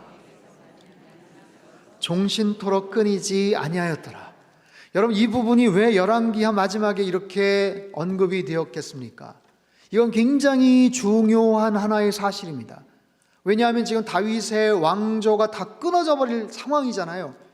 아달랴가 광분해서 막 죽였을 때 정말 8살짜리 7살짜리 요아스를 그때 살려주시고 그렇게 해서 그 왕위를 이었는데 남유다 말미에 22년 23년 동안 왕이 4번 5번 바뀌는 그 혼란 속에서 끌려가서 죽고 애굽으로 끌려가고 바벨론으로 끌려가고 어떻게 해서 죽고 그렇게 해서 이제 다윗의 왕조가 거기서 끝이 나버렸구나 라고 생각을 했어요. 정말 끝이 났어요. 성전도 망하고 성전도 회파되고 완전히 나라가 망했어요. 왕의 씨앗이 그냥 다 끊어져 버렸어요. 근데 끌려갔던 여호야긴이 세상에 37년 동안 옥살이를 하다가 37년 만에 거기서 석방이 되는 거예요. 근데 그냥 석방이 되는 게 아니고 이 느부갓네살이 굉장히 막강한 그런 왕이었는데 재위 8년 때 이 여호야긴을 끌고 가서 37년간을 그렇게 옥고를 치르게 했는데 그 아들 에윌므로닥이 아버지 때와는 다르게 유화 정책을 펼친 거예요. 아버지 때는 너무 정말 끌려간 왕족이든 남유다만 그렇게 끌고 간 게 아니라 다른 지역에 있는 왕족이라 그런 쓸만한 인재들 다 그렇게 끌고 왔는데 함부로 그렇게 하는 모습들, 그 모습을 보면서 엘므르다가 나는 저렇게 하지 말아야 되겠다. 그러면서 유화 정책을 펼쳤을 때 남유다에서 끌려왔던 그 왕이었던 그 사람을 석방을 시켜주는 거예요. 이것 또한 하나님의 은혜인 줄 믿습니다. 그래서 더 좋은 대접을 받게 해요. 그러면 여기서 말하는 것이 그렇게 해서 여호야긴이 정말 죽을 고생을 했지만 37년 만에 풀려나서 거기서 죽을 때까지는 그래도 호의호식 하면서 잘 살았겠구나, 그렇게 끝이 나나요? 그 다음은 어떻게 되는 거예요? 그 다음은 그 사람이 그럼 거기서 끝이 나는데 그 사람이 다시 남유다의 포로기한테 와서 뭔가 왕조를 일으키는가? 그게 아니죠. 마태복음 한번 보세요. 마태복음 1장은 예수님의 계보, 로얄 패밀리의 계보가 쭉 나오죠. 마태복음 1장 11절, 바벨론으로 사로잡혀간 때에 요시야는 여고냐와 그 형제들을 낳으니라. 이 여고냐가 여호야긴입니다. 이 여고냐가 여호야긴이에요. 이름을 거기서 바꿔요. 에스더서에도 나오고 예레미야서에도 나와요. 이 여고냐가 여호야긴인데 거기서 그의 형제들을 낳으니라. 근데 바벨론으로 사로잡혀간 후에 여고냐는 스알디엘을 낳고, 스알디엘은 누구를 낳아요? 스룹바벨을 낳아요. 스룹바벨이 누굽니까? 많이 들어보셨죠? 에스라와 같이 포로 귀환 1세대 때 책임을 맡았던 총독 아니에요? 그래서 스룹바벨이 같이 힘을 합쳐서 제2의 성전을 만들잖아요. 그 스룹바벨이 사실 다윗의 후손이었던 거예요. 그 할아버지가 여호야긴이었던 거예요.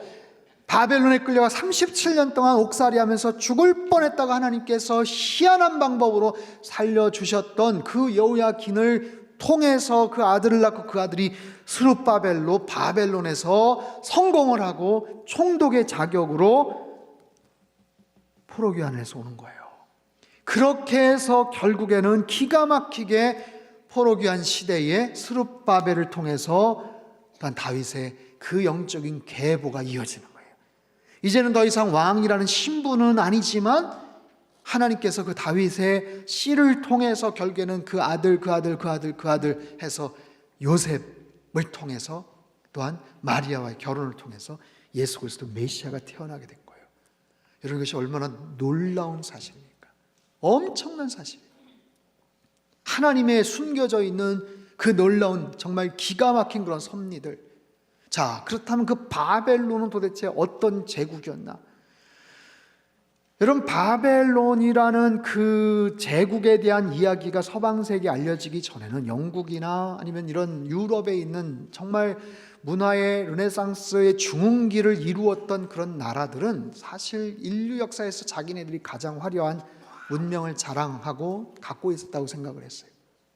근데 18세기, 19세기에 문명이 또 발달하고 고고하게 발달이 되고 거기에 정말 심혈을 기울였던 그런 사람들에 의해서 과거에 묻혀져 있었던, 요즘 이란이라는 곳이 사실은 바벨론, 그 페르시아 제국의 그쪽 지역이거든요.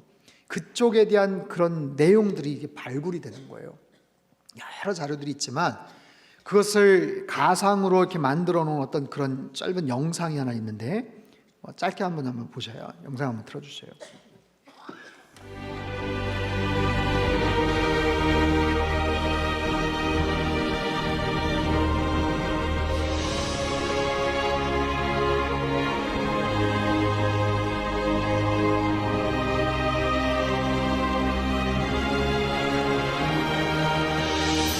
짧은 쪽 성벽의 길이는 18km에 달하며 긴 쪽은 무려 72km까지 뻗어 있다. 성벽의 높이는 14m이며 3중으로 되어 있고 성벽 위로 난 길은 4마리의 말이 끄는 마차가 멈추지 않고 비껴갈 만큼 넓다.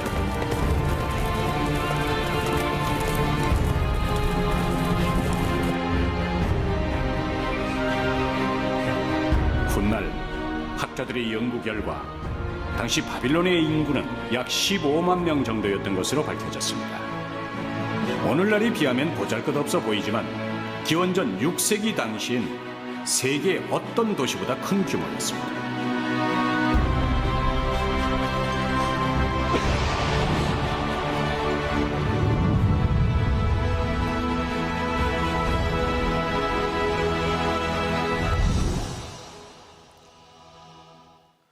저건 여러 자료들을 통해서 이제 상상으로 이렇게 만들어 놓은 것이지만 정말 현대적인 어떤 그런 여러 문화나 아니면 다른 여러 역사적인 사료들을 통해서도 인류의 문화가 중흥했고 발흥을 했던 여러 문명들을 다 이렇게 봐도 고대 그 바벨론이 갖고 있었던 그런 어마어마한 그런 문명의 꽃을 피웠던 것을 견줄 수 있는 데가 없어요.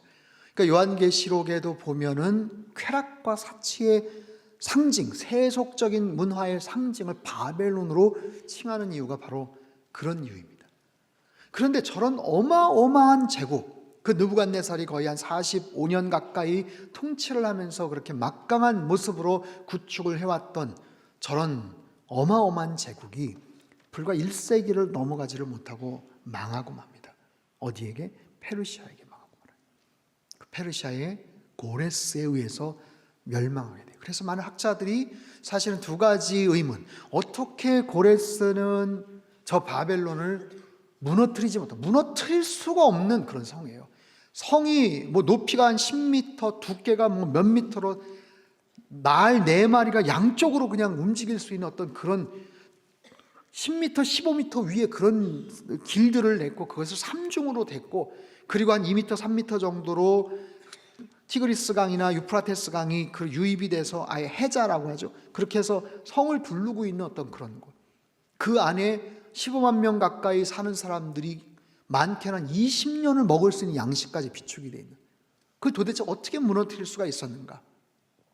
그리고 또 한 가지는 고레스가 어떻게 저 바벨론을 점령을 하고 나서 거기에 있는 그 많은 사람들을 포로를 자유를 주고 풀어나갈 수 있게끔 했는가? 그게 사실은 두 가지 의구심이었어요. 헤로도토스라는 아주 유명한 고대 역사가가 실제로 그 당시에 바벨론의 그 성벽이나 그런 것들을 방문을 하고 자기가 구경을 했던 그런 책들을 이렇게 기록한 그런 기술들이 나와요. 그리고 어떻게 해서 고레스가 그 바벨론을 정복을 할 수 있었는지, 정복할 수 있는 방법은 하나도 없습니다. 이게 어떻게 넘어갈 수도 없고. 근데 거기에 대해서 바벨론도 아주 방심을 하고 나오죠. 다니엘서 5장인가요? 벨사살 왕이 아주 교만하게 거기서 술에 취해가지고 연회를 벌이고 이스라엘 성전에서 갖고 왔던 기명에다 술을 따라서 먹었을 때 손가락이 나와서 메네메네 데겔 우바르신 뭐 그런 장면들이 나오지 않습니까? 아마 그때랑 같은 그런 상황인데, 딱 계속해서 정찰을 하면서 봤었을 때 이거는 넘어갈 수 있는 방법은 없고, 유일하게 그 둘러싸이는 그 강, 메소포타미아 그 강이 줄었을 때 그 사이로 사람들이 다닐 수 있는 통로가 있다는 것을 봐요. 그래서 방심하고 있었을 때 물길을 하나를 막습니다. 아예 물길을 하나를 막고 그쪽으로 나갈 수 있는 길을 차단을 해버리니까 그쪽에 물들이 수위가 점점 줄어들면서 그 지하로 들어가는 비밀 통로가 딱 보이는 거예요. 그래서 한밤중에 그쪽으로 사람들을 투입을 시켜서, 군사들을 투입을 시켜서 생각보다 굉장히 손쉽게 그 바벨론을 정복을 해버립니다. 그리고 나서 새로운 바벨론을 무너뜨린 페르시아의 고레스가 새로운 왕으로, 황제로 그곳에 등극을 해버리는 거예요. 거기에 대한 여러 가지 역사적인 그런 자료들이 많이 나와요. 근데 중요한 것은 그런 여러 가지 뭐 자료나 아니면은 뭐 영상이나 이런 것들을 제가 말씀을 드리려고 하는 게 아니라, 그 고레스에 대한 부분들이 이미 이사야서에서도 예언이 되어 있었다는 얘기, 그리고 예레미야서에서도 이미 예언이 되어 있었다는 얘기. 여러분, 지금 이 시대에 지금 보세요. 70년을 그곳에 바벨론에 가서 끌려서 살지 않습니까? 이사야는 도대체 지금 언제 세대예요? 거의 150년 전 이전의 어떤 히스기야, 그리고 나서 므낫세, 아몬, 그 다음에 요시야, 그 다음에 5명의 4명의 왕들, 그렇게 해서 바벨론에 끌려가고 거기서 70년이 지나고 나서, 그리고 나서 고레스가 거기서 등극을 하는 그런 상황인데, 이미 150년 전에 하나님께서 이 고레스의 이름까지 명시를 하면서 하나님의 뜻을 펼칠 수 있는 도구로 하나님께서 지칭을 하셨다는 얘기예요. 이사야서 한번 펴보세요. 이사야서 44장.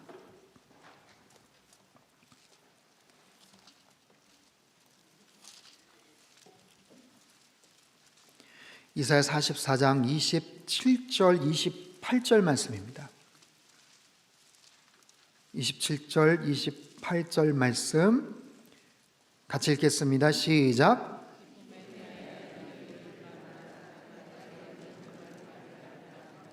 고레스에 대하여는 이르기를 내 목자라 그가 나의 모든 기쁨을 성취하리라 하며, 예루살렘에 대하여는 이르기를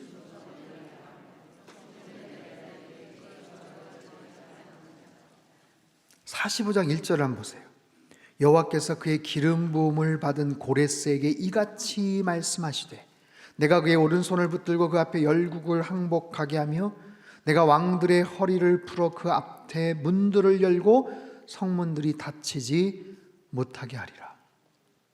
여러분, 이사야서 벌써 150년 전에 이미 기품에 대하여 이르기를 마르라, 네 강물들을 마르게 하리라, 방법까지도 하나님께서 말씀을 하셔요. 고레스라는 이름까지도 지칭해서 말씀을 하세요. 그리고 고레스를 하나님께서 기름 부음을 받은 자다라고 그렇게 말씀을 하세요. 문들을 열고 성문들이 닫히지 못하게 할 것이다 말씀을 하세요. 45장 4절에 보면 내가 나의 종 야곱 내가 택한 자 이스라엘을 위하여 내 이름을 불러 너는 나를 알지 못하였을지라도 너에게 칭호를 주었노라. 하나님께서 고레스를 아예 쓰시기로 작정을 하신 어떤 그런 내용들이 소개가 됩니다. 자, 포로 귀환할 때쯤이죠. 70년 동안 있기 전이죠. 이미 그 전에, 그러면 한 70년 전 예레미야 선지자를 통해서도 하나님께서 하신 말씀이 있어요. 예레미야서 25장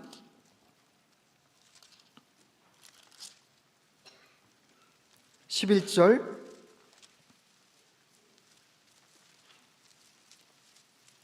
25장 11절서부터 14절까지 말씀들 같이 한번 읽겠습니다. 시작. 이 모든 땅이 폐허가 되어 놀랄 일이 될 것이며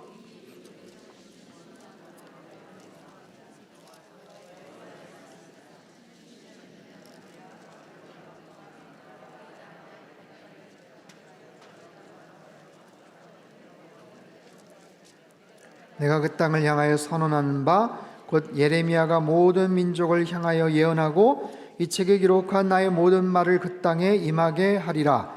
그리하여 큰 왕들이 그들로 자기들을 섬기게 할 것이나 나는 그들의 행위와 그들의 손이 행한 대로 갚으리라. 자, 예레미야서 25장까지 읽었죠? 29장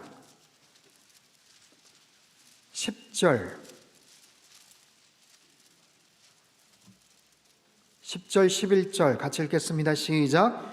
여호와께서 이와 같이 말씀하시니라. 바벨론에서 70년이 차면 내가 너희를 돌보고 나의 선한 말을 너에게 성취하여 너희를 이곳으로 돌아오게 하리라. 여호와의 말씀이니라. 너희를 향한 나의 생각은 내가 안하니 평안이요 재앙이 아니니라. 너에게 미래와 희망을 주는 것이니라. 아멘.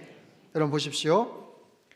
역사적인 내용들을 잘 여러분 구분을 하셔야 돼요. 아까 히스기야 왕에 대한 이야기 살펴봤어요. 남유다 말미 722년 그 어간입니다. 그리고 그때 이사야 선지자가 같이 활동을 했어요. 586년에 망하죠. 150년이 지나고 나서 150년 후쯤에 그때는 예레미야 선지자가 활동을 했을 때예요. 예레미야 선지자가 남유다 말미에 활동을 하면서 뭐라고 합니까? 바벨론에 대항하지 마라. 하나님께서 소망을 갖고서 너희들에게 역사를 하시는데 아예 예레미야를 통해서도 망할 수 있지만 70년 후에 하나님께서 다시 회복시켜 주실 것이다 말씀을 하셨잖아요. 그러나 바벨론에 의해서 어쨌든 망하고 나서 70년 동안 끌려가서 있었지만 그 막강한 바벨론이 페르시아에 의해서, 고레스에 의해서 점령을 당하는 바로 그 시점에 고레스라는 그 이름, 그리고 그것을 정복하는 방법, 이 부분까지도 하나님께서 명시를 해 두셨다라는 거예요. 그러면 고레스가 그 사실을 알았겠는가, 몰랐겠는가? 고레스는 여러분 자기가 왕으로 등극을 하고 나서 거기 있는 사람들 너네 이웃나라로 다 돌아가도 좋다라고 했던 게, 에스라서 1장을 한번 보세요. 에스라서 1장. 역대하랑 같이 붙어 있습니다. 여러분, 역대하 마지막 부분, 남유다가 멸망당하고 나서 역대하 마지막 부분,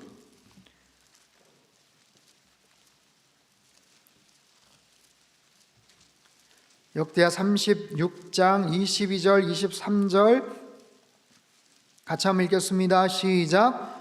바사의 고레스 왕 원년에 여호와께서 예레미야의 입으로 하신 말씀을 이루시려고 여호와께서 바사의 고레스 왕의 마음을 감동시키심에 그가 온 나라에 공포도 하고 조소도 내려 이르되, 바사왕 고레스가 이같이 말하노니 하늘의 신 여호와께서 세상 만국을 내게 주셨고 나에게 명령하여 유다 예루살렘의 성전을 건축하라 하셨나니 너희 중에 그의 백성된 자는 다 올라갈지어다 너희 하나님 여호와께서 함께 하시기를 원하노라 하셨더라.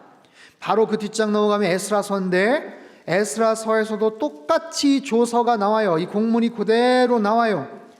하지만 추가가 된 게 있어요. 에스라서 1장 3절 4절 3절 4절 같이 읽겠습니다. 시작. 이스라엘의 하나님은 참 신이시라. 너희 중에 그의 백성된 자는 다 유다 예루살렘으로 올라가서 이스라엘의 하나님 여호와의 성전을 건축하라. 그는 예루살렘에 계신 하나님이시라. 그 남아있는 백성이 어느 곳에 머물러 살든지 그곳 사람들이 마땅히 은과 금과 그 밖의 물건과 짐승으로 도와주고 그 외에도 예루살렘에 세울 하나님의 성전을 위하여 예물을 기쁘게 드릴지니라 하였더라.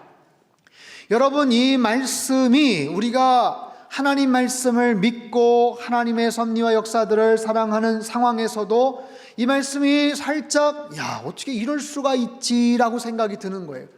자유를 주고 포로에서 해방되게끔 한다라는 이 조사가 과연 가능할까? 그래서 일반 역사학자들이나 다른 사람들은 그 부분에 대해서 굉장히 불신을 했었어요.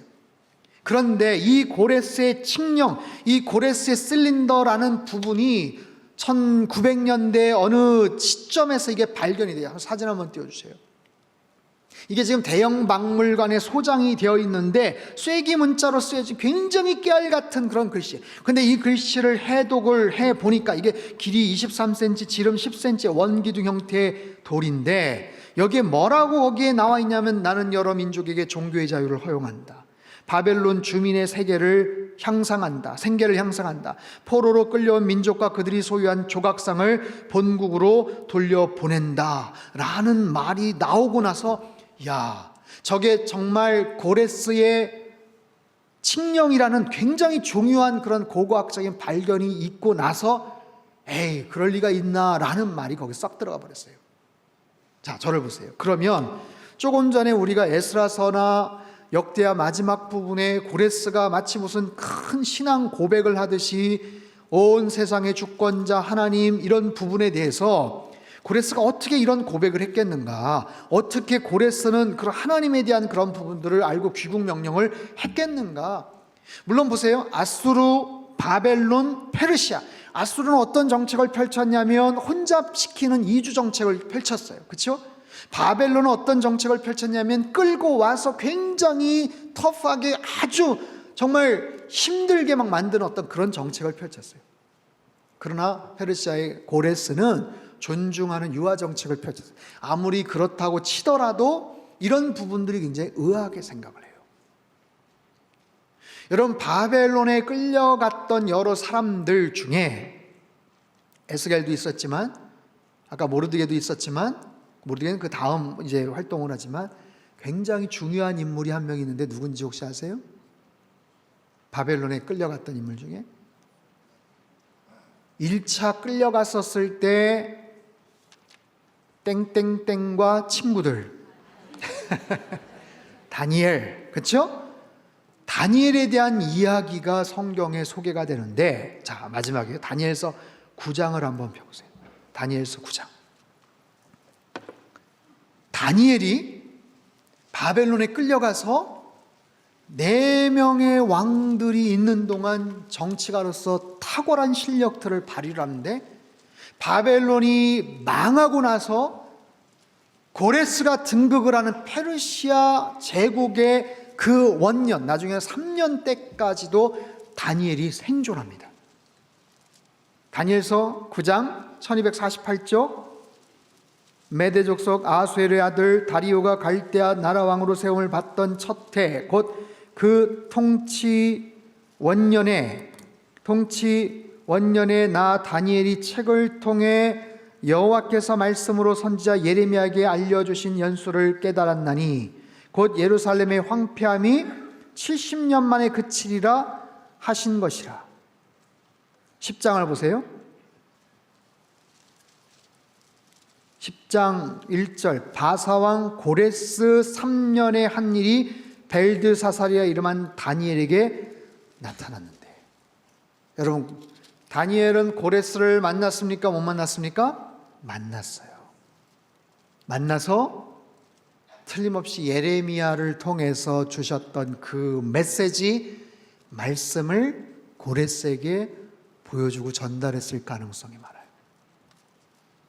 한 단계 더 나가면 아까 우리가 봤던 이사야서 44장에 나왔던 고레스에 대한 이야기, 그리고 어떻게 그 방법에 대한, 방식에 대한 그 이야기도 어쩌면 고레스에게 보여줬을 가능성이 있어요.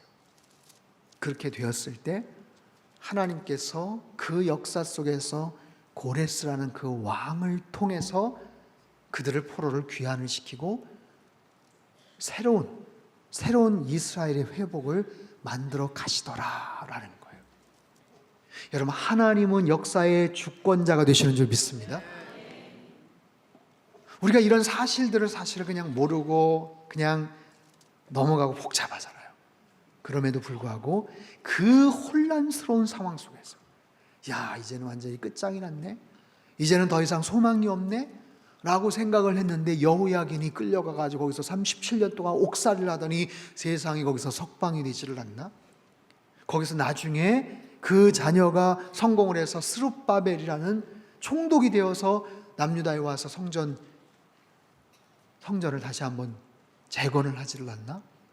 고레스라는 정말 당대 최고의 선한 왕, 본래 굉장히 선한 왕으로 칭찬과 존경을 받았던 왕이지만, 그때까지 살려두셨던 다니엘을 통해서 하나님께서 예레미야에게 주셨던 그 말씀, 70년이 차면 어떤 모습으로 하나님께서 역사하실 것이다 라는 것들을 깨닫게 하시고, 어쩌면 이사야서에 나와 있는 말씀까지도 소개가 되어서 다니엘을 통해서 고레스의 마음을 감동시키셔서 유다의 백성들을 포로 귀환할 수 있게끔 하신 분이 하나님이시더라라는 거예요.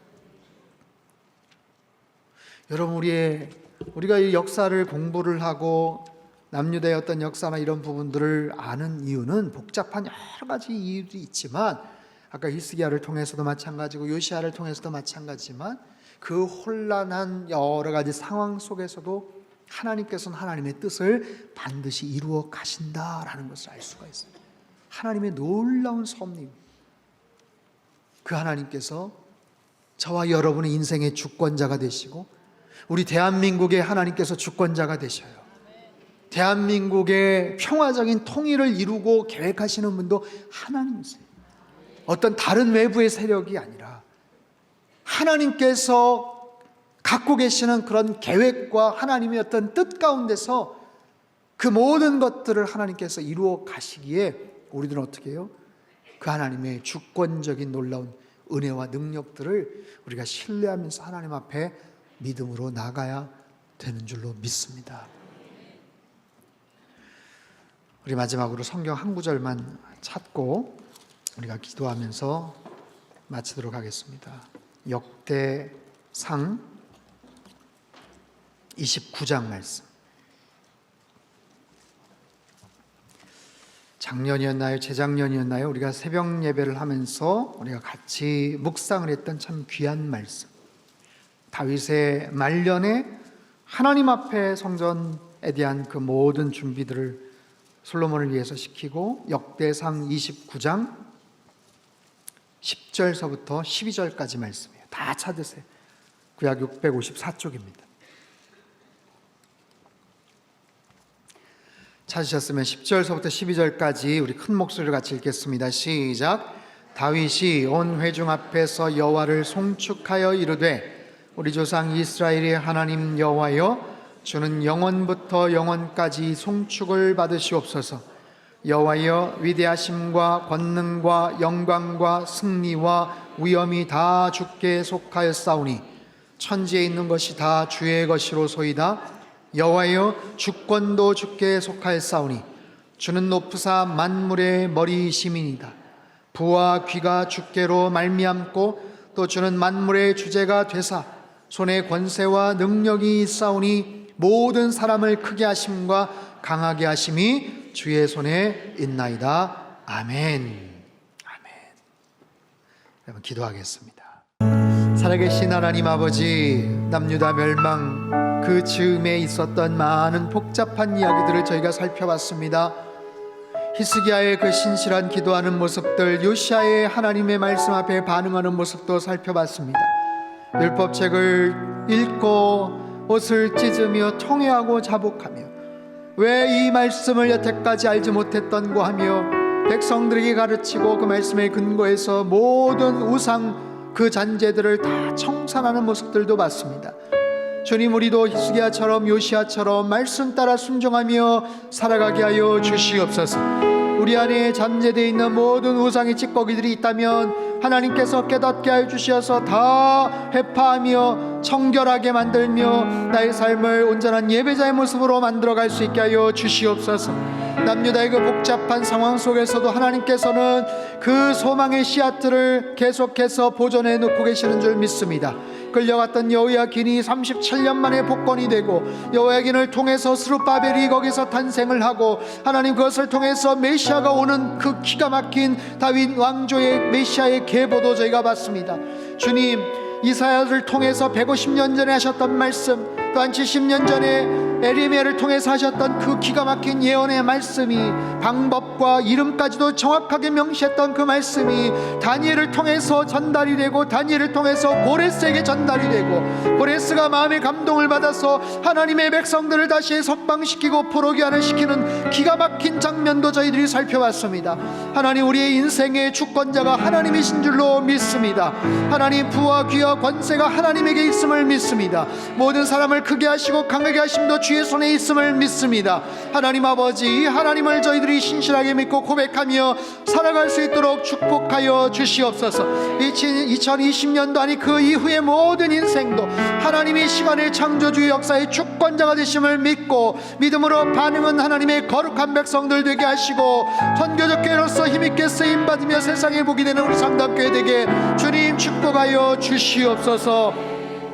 이제는 우리 주 예수 그리스도의 크신 은혜와 하나님 아버지의 극진하신 사랑하심과 성령님의 교통하심의 역사의 주권자 되시고 시간의 창조주 되시고 우리 인생의 목자 되시는 하나님만을 더욱더 온전하게 신뢰하며 살아가기를 소망하는 이 자리에 모인 모든 사랑하는 주의 백성들, 그들의 가정과 일터와 건강과 자녀들의 앞길 위에와 우리 상당교회와 이 나라 민족 흩어진 모든 열방 위에 이제로부터 영원토록 함께 하시기를 간절히 축원하옵나이다. 아멘.